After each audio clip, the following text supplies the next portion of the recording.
यवतमाळ विधान परिषदेत मोठा ट्विस्ट. महाविकास आघाडीचे उमेदवार साहेबराव कांबळे यांची माघार.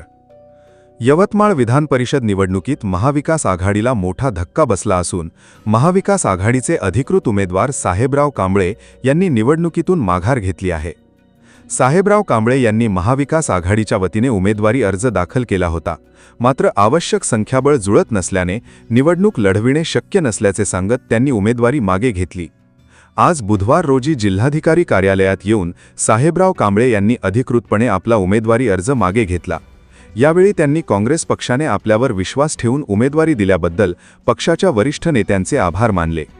साहेबराव कांबळे यांच्या माघारीमुळे यवतमाळ विधान परिषद निवडणुकीतील राजकीय समीकरणांमध्ये मोठा बदल होण्याची शक्यता व्यक्त केली जात असून महाविकास आघाडीसमोर नवे राजकीय आव्हान उभे राहिले आहे.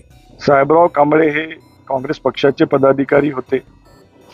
साहेबराव कांबळे यांना मागच्या विधानसभेमध्ये उमरखेड विधानसभा मतदारसंघातून काँग्रेस पक्षाने उमेदवारी दिली होती. साहेबराव कांबळे हे अनुसूचित जातीचे होते आणि कदाचित पहिल्यांदाच अशा प्रकारे एका मागासवर्गीय माणसाला विधान परिषदेची उमेदवारी ही काँग्रेस पक्षाने दिली. अत्यंत विश्वासाने काँग्रेस पक्षाने ही उमेदवारी दिली की उपेक्षित घटकांना त्यांचे प्रतिनिधी या सभागृहात गेले पाहिजे, म्हणून काँग्रेस नेतृत्वाने संवेदनेने विचार करून ही साहेबराव कांबळे यांना उमेदवारी दिली. परंतु पक्षाला कोणतीही सूचना न देता, पक्षाशी कोणतीही चर्चा न करता साहेबराव कांबळे यांनी हे जे कृत्य केलं आहे, खरोखरच हे पक्षाचा विश्वासघात करणार आहे, पक्षाच्या पाठीत खंजीर खुपसणार आहे. आज जी लोकशाहीची जी अवहेलना ही संबंध देश आणि राज्यामध्ये चालली आहे, याचाच हा परिणाम आहे. याला खऱ्या अर्थाने ही लोकशाहीचं वस्त्रहरण आहे.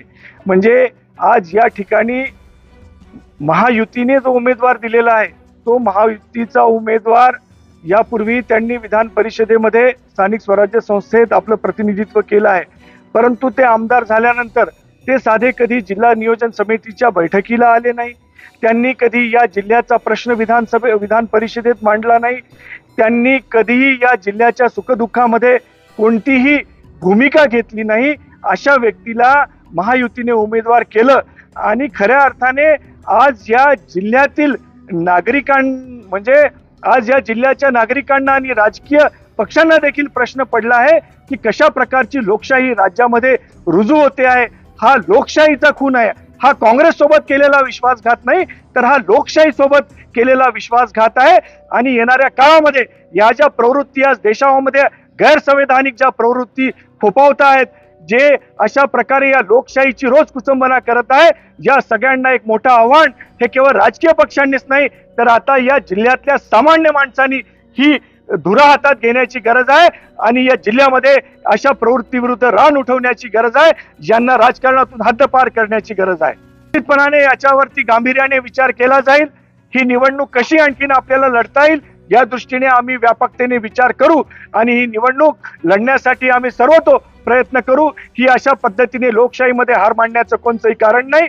लोकशाही ही आपल्या देशाची आत्मा आहे आणि ती आत्मा टिकवणं ही आपल्या सगळ्यांची जबाबदारी आहे. आणि काँग्रेस आणि काँग्रेसचं नेतृत्व याच्यासाठी कटिबद्ध आहे आणि याच्यासाठी कुठलाही संघर्ष येणाऱ्या काळामध्ये काँग्रेस पक्ष आणि महाविकास आघाडी करेल याचा आम्हा सगळ्यांना विश्वास आहे.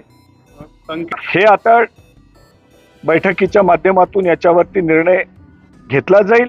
संख्याबळ काही आज निश्चित झालेलं नाही आहे. ही वास्तविकता यापूर्वीचीच आहे. त्याच्यामुळे या वास्तविकतेचं भान आपल्याला सगळ्यांना आधीपासूनच आहे.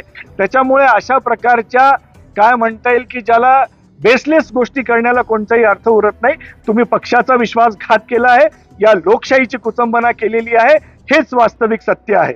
आणि त्यांच्यावर तात्काळ त्यांनी पक्षाच्या शिस्तीचा भंग केला आहे आणि त्याच्या विरुद्ध मी आताच प्रदेश काँग्रेसला प्रस्ताव पाठवला आहे आणि निश्चित त्यांचं पक्षातून निष्कासन हे आज केल्या जाईल असा मला विश्वास आहे. हा पुढचा भाग आहे. हे तर षडयंत्र करणारी पक्ष आहेतच. हे तर संबंध देशामध्ये षडयंत्र करतायत. यांना या ठिकाणी म्हणजे या जिल्ह्याच्या 80% ग्रामीण भागाच्या लोकांना मतापासून कोणी वगळलं, तर हा निवडणूक आयोग देखील या सरकारच्या मनशेवरती काम करणार आहे. तर यांनी यापूर्वीच एक मोठी हत्या या जिल्ह्यात ज्या ग्रामीण भागाच्या लोकप्रतिनिधीला न समाविष्ट करता ही निवडणूक त्यांनी घेतली आहे. याची सुरुवात त्यांनी यापूर्वीच केलेली आहे. म्हणजे 70% 80% लोकांना त्यांच्या प्रतिनिधींना या आमच्या मताचा अधिकार नाही आहे, जिल्हा परिषद सदस्यांना मताचा अधिकार राहिला नाही, पंचायत समितीच्या सदस्यांना राहिलेला नाही आहे आणि केवळ शहरी भागातल्या 20% लोकांवरती ही निवडणूक घेत आहे. आणि भारतीय जनता पार्टीला भीती होती, या महायुतीला भीती होती की ग्रामीण भागाचे जर मतदार वाढले तर ही निवडणूक ते जिंकू शकणार नाहीत, म्हणून हे षडयंत्रकारी आहेत आणि यांचे षडयंत्र लोकशाहीच्या विरोधामध्ये चालू आहेत आणि अशा प्रकारेच हे षडयंत्र करत राहणार आहेत. परंतु यांना या देशाची जनता एक दिवस यांना याचा जाब देईल ही आम्हाला सगळ्यांना विश्वास आहे.